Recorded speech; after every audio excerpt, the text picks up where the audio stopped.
I'm Swiss, and much like every other male Swiss citizen, I served in the military in my 20s. I had to. 22 years after my last day of service, I decided to go back and join the military peacekeeping force KFOR in Kosovo in former Yugoslavia. KFOR has been in place for almost 20 years now, ever since Bill Clinton, under NATO command, ended the genocide and war in Kosovo.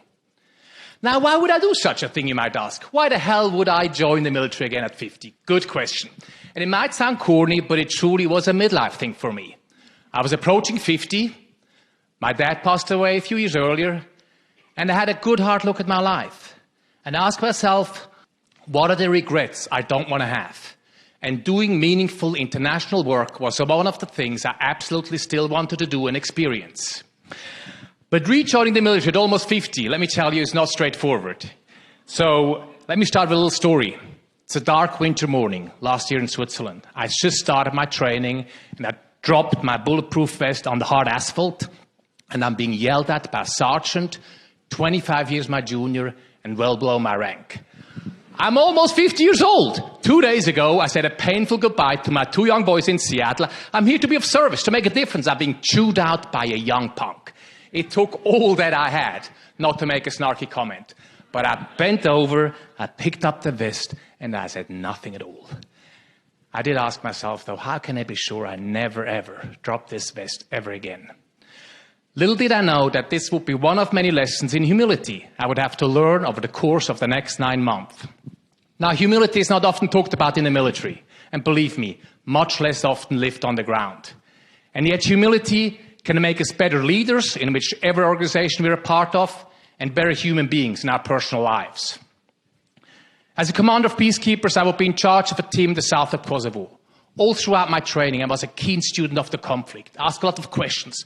How can history explain the war? What are the underlying causes of the conflict? At the end of my training, I felt I had a good handle on the situation. I felt I pretty much had all the answers. And then, 4 weeks into our deployment, we were invited to an end-of-year school play in one of the remote villages in our area. We sat down and then could not believe what we were hearing and seeing.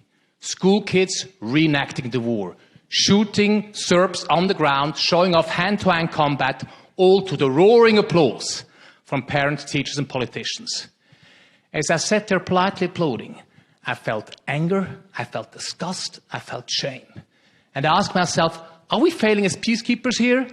Are we supposed to shape the stories these children get taught at home and at school?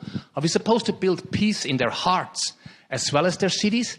All difficult questions I had no easy answers to. The first one, though, I could answer, we're not failing because there's no war.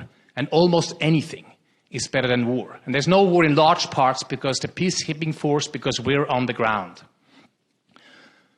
Towards the end of the deployment, I was invited to say my round of goodbyes, and I met with the mayor of the town I was stationed in. At the end of the meeting, he got up, shook my hand across the coffee table, and said, "Thank you, Captain. Thank you for being here. Without you here, the Serbs would be right back, killing, raping, and murdering our wives and children. Thank you, Captain." As he shook my hand, I felt deep empathy towards his personal situation, so different from my own in Seattle, so different from my family's situation in Central Europe, an hour's flight away from Kosovo. I returned back to Seattle a much humbler person, professional, dad, and indeed peacekeeping officer. The more I studied, the less I seemed to know. The more I learned, the less I seemed to understand, and then it dawned on me that that's what humility and maybe even wisdom is all about. Not just in military peacekeeping, but in life.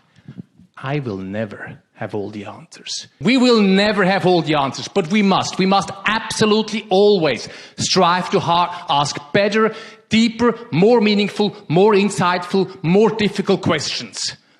Or as it was for me, from how can I be sure I never ever drop this vest ever again to, are we peacekeepers actually in the way of this conflict resolving itself? Thank you.